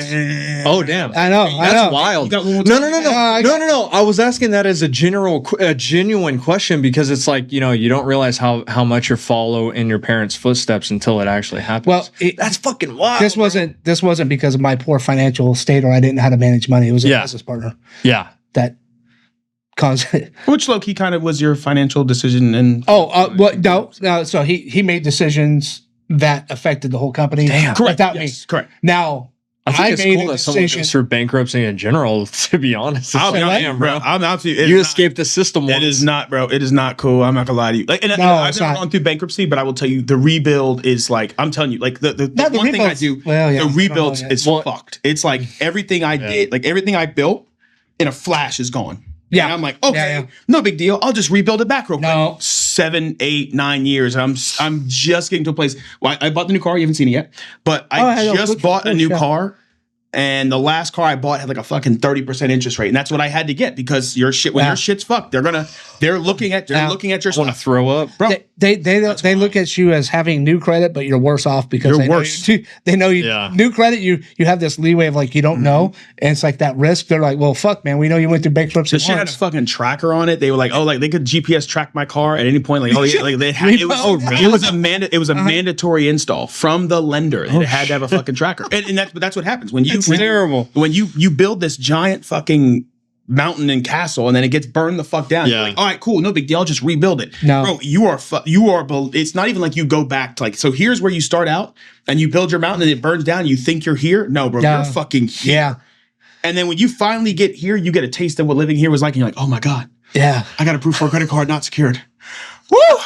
Well, Hey, I got a $500 limit, baby. well, I don't know. $500 I don't know about so I do. I knew about money. I knew how money works. Right. So it was easy for me to get because I was I like, knew how to spend that shit. yeah. So I was like, all right. both, bro. So the day after fucking bankruptcy got approved, this final, I went and got 2 credit cards, $1,000 limit. Yeah, and then another $2,000. She's up. But the crazy part is like all these things, and I don't think people realize how interconnected all these things are to trauma. Yeah. Even your poor money management is directly correlated and related to how all of the way you're in your nervous And the system. is going. bankruptcy was my fault because I knew this fucking guy was a piece of shit. You honest? Okay, you honest. I'm Okay, finishing my meal. Okay, I'm finished cooking my meal. hurry the fuck up and cook. Yeah. Oh, I thought you was just eating over there. No, so I followed greed instead of logic. I knew this guy's a piece of shit. I know I need to get away from him. Oh, But I'm making so much more money Yeah, off of it. Yeah, off of this. Well, it was kind of a where he was making money off of me, I was making money off of him. So it was like, hey man, we got this perfect system going on, and he's just such a greedy fucking piece of shit. Oh man, dude. The only reason I don't say his name because I know he'll sue me. Do we need another episode for this or what? We had to get one. We might. Oh, fuck. Honestly, business finances is a traumatic experience. I'm telling you, It is. You talk about the trauma of having to rebuild your life. With that second, we have to take a break. Okay. Mhm. So we got to take a break. We've already gone over the time, so let's take our we've break. gone way over the time. And we haven't gone into the fucking Marine Corps story yet, and the fucking. we haven't which even. Is why we're gonna bring him back. Listen, the beauty of this whole thing, I think the beauty of this whole prep, this whole I thing. would love to come back. bro, for a fucking second coming back. one. No, I would love to. Like the thing this is- is. I enjoy this. This whole I'm thing, enjoying this. that's the whole purpose of this. Like the truth is he could have came in here, Let tell me us about ask the him. Marine Hold on. Corps. Let me ask him. Right. Let me ask Nathan if he's okay to come in and sit in here and be part of the finishing up of this, and then he sits in for this one. Well, I'm down to just do a second one. Like you guys already Okay. got something with Nathan. Yeah, Yeah. I would rather not impede Okay. on what you guys got going. Because I don't know what time it is. Plus, I want to give him his time, his due, baby. Oh, I don't know my phone. Hey. I'm watching it. But I want to give him his time. I think the beauty of this whole thing is when I'm sitting here, you know what? To be honest with you, it's funny because my therapist does it all the time. He comes in, he has this big ass whiteboard, and he's got all the stuff that we said in our last session. He's up there, and he goes, hey, I've got a plan that says this. Do you want to discuss something else? And I go, He's got a white. you know what? Yes, I do. Yeah, he has a whiteboard. He writes so there's two sides on both sides. He's got the qualities and traits that I believe I hold and exemplify and how I want to be cognitive projected. behavioral. Yep. And then the other side. Yeah, goes cognitive. That side empty, and then I'm gonna whip on. Nah, just. Oh my gosh, bro! Wow, yo. I'll make sure I cry so that way it's gonna. That's gonna be the trailer for me. It's short. It's full. But I think the funny thing is as we have these conversations and we sit at these tables, this is how so when we pitched the idea of therapy was full. This is what we want to talk about. Yeah. The truth is when you come in and we have an idea of what we want to talk about, that sounds cool. Yeah. But to be honest with you, when we're fucking sitting here and you're talking about it, like, yo, I'm fuck that. Let's talk about daddy issues. And I'm like, yo, let's talk about daddy issues. Shit. That's sometimes I got plenty of those. Yeah, but to recap, I You do never think- got the card. I got a lot of cards. I do think reconnecting with him for me was not even reconnecting because we haven't reconnected. To your point, we're not friends. We're not boys. We don't talk. But I don't have that degree of hatred that I had when I was my 18, 17-year-old self. I would have punched him in the face. Yeah. And I used to say it all the time. It was a big joke. I said, "Oh, if I ever saw my dad, I'd punch him in the face. I beat his ass. But let me- I don't know what he looks like, so I guess I can't. I've he's swinging a gun. hit a random black dude. Damn. You look like me and my daddy. Boom. But no, I did a whole ass speech. I did a whole speech. It was crazy. I did a speech. It's called Chasing Ghosts. I did a speech in my degree plan. It's called Chasing Ghosts. And that's the problem is when you grow up without that vision of like who that person is. I can see that. That's really what you're doing is I'm chasing this thing that Your I think- perception. my Yeah. perception of who I think Yeah. he is. And he just looks like a demon. And here's the problem. I'm saying everything everything the ghost does and likes is bad. The problem is everything the ghost likes and does is a mirror reflection of what I like. Exactly. So guess who You're I hate? literally looking in yourself. I hate myself. Oh, my ghost is promiscuous. My dad was a cheater. Yeah, wow. I hate me. So I got Man, this is therapy right here. I got a question. I got a question for you. Then you can tell me if I'm fucked up. You probably no. Probably Okay, is. watch this. So- yes, he's fucked up. Yeah. Cut it. Done. I think we all are to some degree, but So when I was going through my situation, losing my house and almost committed suicide back in 21, 22. Is this a Chihuahua story? The fucking Chihuahua story. Fuck them Chihuahuas. So all right, yeah, continue. fuck them Chihuahuas. Hey, when he gets done, just you'll know when to say it. Fuck them Chihuahuas. Yeah, so Just say it. so I was like, oh shit. So I'm ran out of money. I'm dead fucking broke. yeah. And I called my dad. I was like, hey, I'm broke. The only thing I have coming in is my VA money. And that's just paying the bills. Right. I have nothing left to put on the table, nothing. So I was like, hey, Dad, can I borrow $3,000 to get a lawyer? He goes, oh, no, I can't, man. I was like, and again, if he lives in Oklahoma, so perception is trailer. Well, that's not what he lives in. He lives in one of the prestigious fucking neighborhoods in Oklahoma City. I forgot the name of it. It's the one with the big fucking houses on the lake. It's probably it's not Edmond. Yeah. Close Is to it? it. Yeah, close to there. On the west, but it's the Oklahoma City edition. Not Edmond, but it's on the almost. It's on the west side, not east. Yeah. Yep. So, but it's not. It's Oklahoma City. Yeah. And so it has like the Four Lakes or some shit like that. I think they call it like Four Lakes or something. Oh, I think I know. Yeah. So anyway, very nice fucking neighborhood, Oklahoma. Anyway, so he's like, oh no, I can't help you out, man. I just bought these fucking Chihuahuas, and I was like, Fuck those what? Like, you just bought these Chihuahuas? Like, what the fuck? Like, what kind of response is that? Be like, nah. And again, if he's broke, you're broke. Like, Fuck them Chihuahuas, like, bro. Fuck them Chihuahuas. Like, if you're broke, you're broke. Like, I can get that. You say that, but when you got a fucking Corvette sitting in the fucking garage, a badass fucking motorcycle, 2 trucks, 2 dogs. You can pawn off a couple guns. You know that motherfucker's got guns. He didn't buy 2 dogs. He bought 3 fucking Chihuahuas. So Oh man, for sure, fuck those things. yeah, fuck those things. Like, if I fuck see them those motherfuckers. Chihuahuas, I don't even know what they look like. I'm gonna get you a But I Chihuahua. kick every for Chihuahua Christmas. now. I'm gonna give you a Chihuahua for Oh Christmas. man, fuck you. I'm gonna call it Daddy. Oh, Daddy issues. Here you go. Here you go. There's my daddy. Get over here, Daddy. Hey, So- whose dog is it? Oh, that's So my I went through this Daddy whole issues. cycle of like, holy fuck, wait a minute. Let me reevaluate my whole relationship with this guy. Yeah. And so I did. So I reevaluated my whole relationship. Well, he didn't call my kids on their birthdays. He would barely send a Christmas card. He never came to fucking California except for twice. I came in port one time, or I came off of a tour one time, and then the second time was before I left for Afghanistan, and my wife was pregnant, and so that was the only times. He came. But isn't it ironic that the only thing you wanted, it sounds like the only thing you're wanting or wanted from your dad at that time was his time? And that's the thing you admitted earlier you kept. Or away was from your it? Or kids. was it just money? No, I just needed some money. Like we Well, talked. in that We moment- talked. in No, I that just needed moment- money at the time. Yeah. We talked, but it's Yeah. not like we never talked. But We right talked now- every yeah, week. but Right. now you're not talking about money though. Right now you're not saying the only time I ever asked my dad for money was these times and he gave me money. You're saying I only like, asked him one time. hey, he only came to That's it. Cali twice. The only time he only called me this. Well, time. no, He never but came this is, over here. but this, I didn't even realize all this until after that conversation was had. I was like, fuck, let me reflect on this. So I started reflecting on my whole relationship. I was like, oh shit, well, he's only been to California twice. He said he won't come out here because they don't have sweet tea. Okay, we'll put some sugar in that motherfucker. I mean, You know what I mean? Like, so then, Real big so dog. so now I have this whole other family. Well, my sister, well, if he had he goes to Iowa twice a year. So every time I'd be like, "Hey man, come out to California," there'd be excuses. Oh, I can't. Well, because he was taking care of my grandma. Chihuahua. Yeah, Chihuahua. Yep. Take Fuck care of my grandma. Take care of my grandma. Couldn't leave her. Boom, she dies. All right, Dad. Well, you don't really have an excuse. Well, I got these I dogs. can't. I got these I got these dogs. fucking dogs. But Yeah. these ain't the new dogs. These are old fucking Chihuahuas. These are old rug pissers. They fucking die. All right, Dad. Oh man, my knee. Maybe the reason why his mom died was because he couldn't take care of him. Yeah, maybe he fucking fed his mom was instead of her. I don't know. So, dog, tell how you really love him. Yeah, no, fuck, man. No, fuck my grandma too, man. Something you said. No, my grandma made me choose between me and my kids too. So outside of that relationship, let me throw this bone at you real quick. I just want to throw a bone your way. Yeah, just one little chihuahua bone. Okay. I'm thinking about it. I'm thinking about it right now. Okay. If he had said, "Here's the 3,000," would that have made you reevaluate your relationship? No.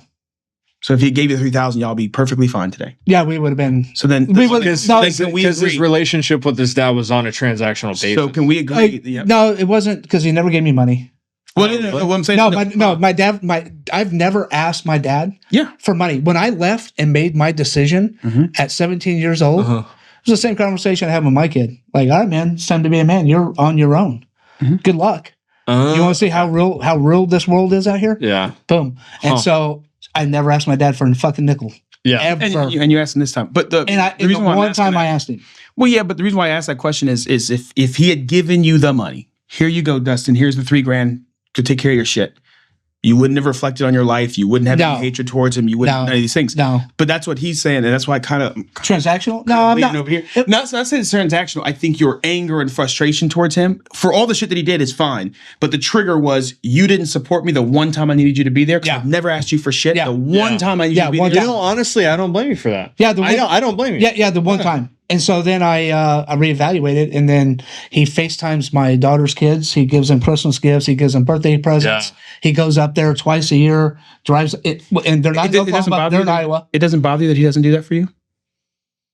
I'm sure it does. Oh, it did. I'm sure it does. But it didn't really. I didn't put the glue to the paper until I fucking started thinking about it. I never really thought about this until I was like, fuck. And then something in my head switched.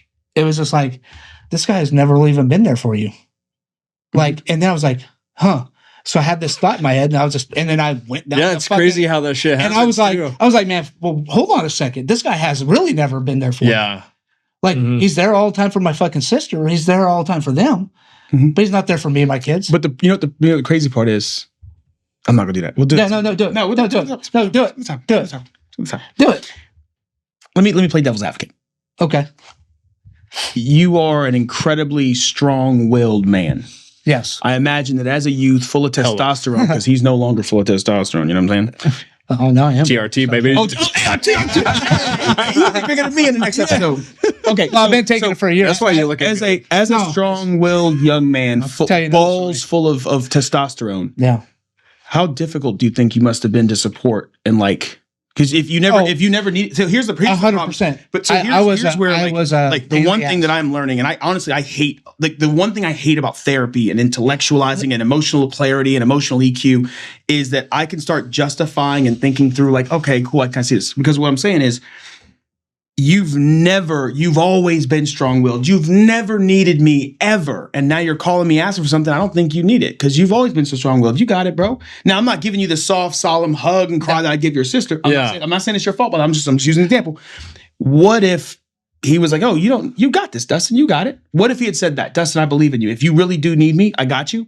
But bro, you're going to solve this fucking problem. In less than 5, 6, 7 years, you're going to have a fucking multinational goddamn coffee business. And Dustin, guess where you're at today? Yeah. Well, so that, and you hit the nail on the head. Yeah. If he would have gone down that route, there never would have been this second guessing of a relationship. This never would have been like, oh, let me think about this. I'm like, oh, fuck. Okay, Dad. Yeah. Hey, thank you. You know what? Yeah. Maybe I see that now. And do you think if he was sitting right there and you said this to him now, this is you telling him, hey, this is what I really needed to say? Because I do agree. I don't think you needed I think you needed the money. I think the money, I think you outside of I needed $3,000 to save my house. Yep. I think you coming outside of your, and I don't think people realize how tough it is. I got you, bro. I don't think people realize how tough it is as a man to come outside of your ego and say, I need help. I'm on my last fucking penny, and I will be like, yo, I will figure it the fuck out. I need $20. I'm gonna go jerk off in a cup and get my $20. I'll go donate plasma and get you gotta donate plasma 3 times in 1 month to get the $800. Take me up. Matter of fact, take both arms. Take 2 donations at one time. The crazy part is, if you told him that, I think this is the benefit of us coming to therapy, the benefit of us getting communication, is because now you can tell him what you really wanted and what you really needed. And that's just to know that he was there and to help you save your home. Now, he did not do that. And if you gave him the opportunity to say, hey, this is why I don't want a relationship with you, because I may have misunderstood what you meant. Did you mean to say, go fuck yourself, which is how I think you're interpreting, because that's how I would interpret it. Or we're all on the same page here. Yeah. Like go fuck yourself. Yeah. That's how I interpret it. He hasn't said this one time. He's been saying this a long time. Yeah. I just didn't catch it. And what I'm saying is like sometimes maybe we have a way of being so strong-willed and so I don't need shit that maybe there's maybe because of the way you're looking at the problem, because you're looking for the problem. There's a whole thing, we could do it on another podcast, but because you're looking for the problems in your relationship, you've got a catalog of all the times he hasn't been there for you. Yep. What if I asked you to say fuck that for just a second? Tell me all the times he was there for you. Because in fact, let me tell you one, because you already said it just now. I'm gonna tell you what the fucking you just said. You said when I was protected and I was provided shelter, he would be there for every fight. And I said, how many times has he fucked up some kids with you? And you said, which means that tells me that at one point in time, your dad has rolled up with you to fuck some little kid up. Yep. Damn, sounds like he was there at some point, and I get what you're saying. That doesn't give him credit. Yeah, that's not justifiable. Yeah, it's not justifiable. Well, it's like one time when I got jumped by 3 guys. Oh shit! And what'd your dad do? Well, I came home. I was either 14 or 15. They were like 17, 18. Oh shit! Yeah, they're older. Okay. Most of my fights have always been. Thank God they were 18. Thank God they were 18. So thank God they were 18. Yeah, because I can fuck him up legally. Yeah. That's it. I got a cracking skull. I got to put a ski mask on. We didn't find him, so I came home crying, black eye already. He goes, "What the fuck happened to you?" And we told him, and the guys lined up. We were in a yard, and these guys, 3 of them, kind of lined up. Actually, there's 4 of them. 3 of them lined up. I was with my best friend Josh Williams, and one of the guys behind the other one kind of pushed him. It was a setup deal. Pushed him. When he pushed him, he clocked me right in the fucking eye. Flopped over the fucking porch, fell on the ground. Just out of it. And Josh kind of was like, "Oh, but he's going to take on 4 dudes." As a 14-year-old, this was a lose-lose situation. I was like, "Yeah, sorry guys, done." Went home, and my dad's like, "Oh yeah, fuck that." So we went out in the truck looking for him. And he goes, "Take care of that fucking guy who hit you, and you better beat his fucking ass or I'll beat your ass." I was like, "Oh shit, man, this pressure's on now." And what if that was that? What if that's? And again, this goes back to the whole purpose of this therapy was full circle. Yeah. The whole purpose is like, what if that's how he knew best to support you, and that's how he could support you in that way, and him thinking the money, you don't need the money. You don't need the money. You got this, son. Which is wrong. And I'm not saying this. I'm not even saying it's wrong. I could see it hurts your feelings that you didn't get the support you needed, and all you needed was $3,000. That was all you needed. And actually, his excuse of the I don't give a fuck about the money. Okay. It really is something about the money. It was the reciprocation of the relationship that you thought that you guys had. Yeah. It was simply reciprocating. It was purely, Dad, I've never asked you for help. Mm-hmm. The one time I'm coming to you for help is because I'm in a serious situation and I don't know any other way out. Mm-hmm. And there's other avenues I could have gone. Yeah. But at the time that you really needed him, you didn't pull through and you're just like, zero pull through. Yeah. And then so then what happened? I asked a friend, he goes, "All right, you need 3. Lawyer's expensive. Let me give you 5. Mm-hmm. Oh, shit. Pay that back when you can." Yeah. And he told me later, it's like, "I never expected to see that money again." Mm-hmm. Yeah. Yeah. And he goes, yeah, because he didn't put a condition on your friendship. Exactly. Yeah. But I had it in about 4 months, paid back. Mm-hmm. You know what I mean? So it wasn't like, "Dad, let me have money." It was like, "I need to borrow money. I'll pay you back." Like, I'm good for my word. I've never asked anybody for money. I'm at this one fucking time. Yeah. And that's what the real evaluation was. And so then after I reevaluated my relationship with my father, I was like, this is pretty fucking grim. I don't really need this guy on my team. This guy isn't really there for me when I need it the most. He hasn't really been there for me. Matter of fact, he's not there for my kids, but he's got this whole other team that he's fucking over there for. My sister comes to him a couple times a year, does all that shit. I was like, they can have it. Yeah. Because I don't need you and I haven't needed you. Yeah, but admittedly, that's the same attitude you had before he gave you the money.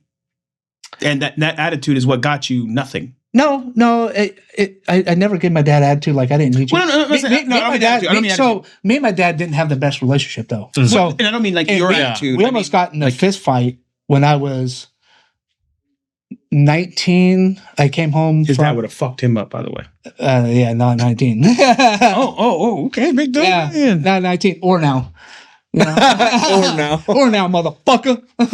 Fuck your chihuahua. Yeah, fuck you, chihuahuas. I'll kick them. So we almost got in a fight when I was 19 at Thanksgiving. Ruined the whole fucking Thanksgiving dinner. I left. I actually stayed with my mom, you know, which was kind of wild because I didn't have the best relationship with my mom either.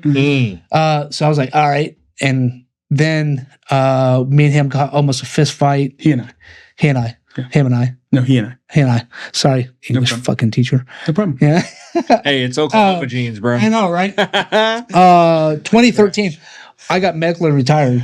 And when I got medically retired, May 22nd, a couple weeks after, drove to Oklahoma, me and my wife. My wife and I. My wife and I. Fuck you.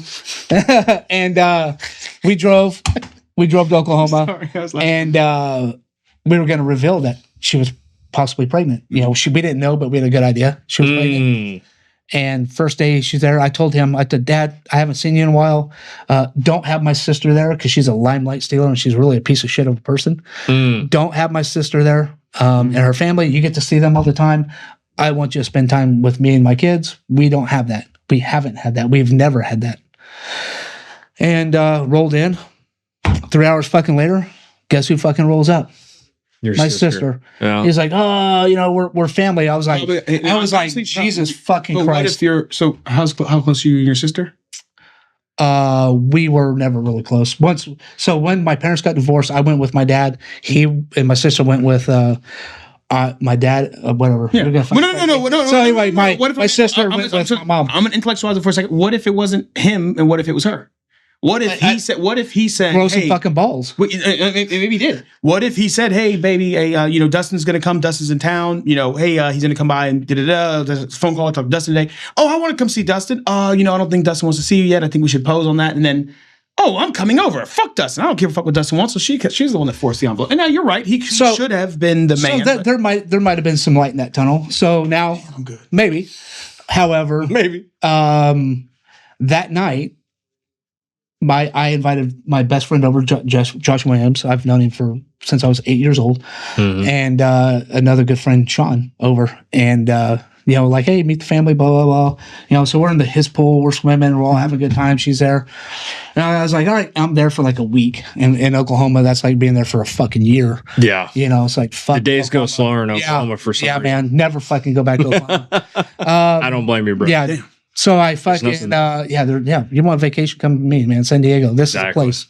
Yeah. So I was like, all right, guys, see you later. Well, my dad comes in about 2 hours later, and we're sitting at the dining room table. He's like, hey, just want you to know that you're not going to go see your friends. I just spent 14 years in the military, like, and I've never been really good with kind of that level of, you know, aggressiveness towards confrontation. Yeah. And it's like, oh, no matter, even in the military, I got in a fight with a couple of my POs. And petty officers, yeah. For the civilian kind. So I was like, yeah, no, I'm gonna go see who the fuck I want to go see when I want to go see him. Nobody's gonna tell me any different. Yeah. He goes, oh yeah, and I was like, oh fucking yeah, and I step up. I was like, yeah. I think you wanted to fight him. I was like, oh, probably, sure. Yeah, I'm sure there's built up some aggression. I can imagine.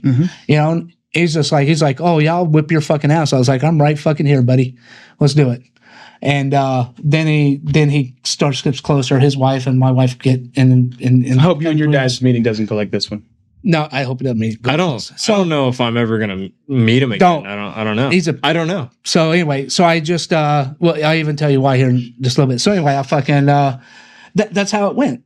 You know. So then I pack my shit. We go stay in a fucking hotel room. Right. I go, and this is where I stopped talking to my sister. Officially stopped talking to my sister. We didn't really have much of a relationship before that. So then I fucking went and met my mom and my sister for lunch. And my fucking sister goes, I don't know how the conversation went. She's like, oh, well, you know, he's just upset because you never worked in your life and you really don't know what it's like to work. And, you just really need to grow up. I just got medically fucking retired from injuries sustained from Afghanistan. And you over here tell me I don't know how to work? I've never had a job in my life. I've never done anything with my life. And you spent how long in the Navy? 14 years. 14 years. Oh, that's fucking wild. Well, yeah, but and I'm over here like, what? Who the fuck are you, ex-stripper? You know, to tell me hey, that's what a the fuck job. I've done. That's oh, yeah. Job. Yeah, the only thing tougher is sucking dick for money. Hey, You know? it's not nice. Yeah, well. It's a profession. Glizzy. Glizzy goblin. Yeah, Glizzy yeah. gobblers. I probably wouldn't put They have a those in the pastor wiener that she's steam done place. that. The wiener steam Yeah, place. so anyway, she fucking, anyway. Wow. So anyway, That's wild. after that, I was like, who the fuck are you? I was like, you know what? Told my wife, I was like, I need to walk. And so I walked and she met me with the kids later on. And I just that need was to it. get the fuck out of there. And I So was you like, said nope. you said he shouldn't meet him. You're gonna end No. on that note. You're gonna tell him. I'm gonna tell him why he should meet him. You're gonna tell us what you think. No, because We got we gotta- 0 minutes right now. yeah, so you're a grown ass man. You're 27 years old, Yeah. and he still hasn't reached out to you. He reached out in December of last year to tell me that my grandpa, whom I never met, passed away. Who gives a fuck? Well, and I was like, oh, that's unfortunate. Sending prayers and thoughts your way. And that's all I said. I left it at that because I'm reciprocating the level of reciprocation that he had. I'm going to meet people where they're at. Yeah, but what? But that's it. So he called. Well, he really is wanting to connect with you. That's why. Yeah, he it's an called. olive branch. Yeah. Yeah. And you didn't reciprocate. So you haven't talked to him. No, he didn't reciprocate. He said, "Hey, I haven't talked to him since because it's like I got my own life I got to live. I got to figure out how to be a husband. So this is what. Yeah. Right. For real. I know. Yeah, I got to figure out With how to be a everything that's husband. happened in life, that's hard to figure out. Yeah. don't get too crazy." And it's now. like We're gonna bring apparently it back. Oh, I know. All right. So on that note, I don't know what your dad's name, but fuck him. Tony. Tony. No. Why all the T's? Fuck, no fuck all the Tonys. T's start with trauma, man. No Like, fuck Tonys. no fuck Tonys. No fuck Tonys. I'm looking make sure I got it on all cameras. Okay, no fuck Tonys. No fuck Tonys. Yeah. I do think. I mean, it's the craziest part. Listen, I'm kind of in the middle. I got all the reasons in the world to hate this man. It doesn't fill my soul to hate somebody that I don't really know. Yeah. Really? It doesn't at all. Right. And Dustin, now I agree with you not wanting to over hyperextend yourself because there might be some hurt there still. Oh yeah, absolutely. And that part I completely agree with. So But that way, I'm still open to being able to have the opportunity to meet him. It's just not right now. And And that I'm not going to make the effort right now because I got shit I got to do. now, Corey, yep. as long as we're friends, Tony ain't coming in pictures. I'll fly you to Tony. Yeah, Hey Tony, Hey Tony, come out. If you see this episode, Tony, call me. Tell me you're going on vacation to Miami. I know what's going on. Yeah, listen, Don't call me. I ain't trying to get in the middle of that shit. I'm not worried about it. I'm really not because I know it's not in my hands. And I don't hate my dad by any stretch of imagination. I don't hate the man. Mm-hmm. You know what I mean? I love him. Very easy stretch of the imagination. Sound like you hate the man. No, I don't hate him. I thankful for the life that you've given me. Thankful for showing me the ways that some things you should have done or how I should do and conduct myself as a man when it comes to my kids. Because I'm the same way. You want to fuck with my kids? Cool. I'm right here. Mm-hmm. I'm a fucking them kids up right next to her. But then I think But on the same way, what I didn't know and what I'm saying is I didn't know how to be present as a real father figure to take my kids and actually wonder and know who they are. Yeah. So I couldn't tell you on my oldest son other than he was a gamer. I couldn't tell you his favorite color, his favorite book. I knew he liked to read. You know what I mean? But I was too busy building a fucking business and I let my wife be that rock and be that person. And then she left. I'm interested with your son. We're gonna. We're gonna hold this. I'm Yeah. gonna come back to it, but I'm sure we got an episode of it. So we're gonna do this. I'm gonna hold this. Remind Terry. Well, we can Terry, bring him on. I'm reminding you, Terry. You gonna bring your son on? I still gotta tell you my guys. God. I still gotta tell you guys about the Marine Corps. I Yes, know. I gotta tell you We guys. didn't get into the fucking dumbest branch of the military.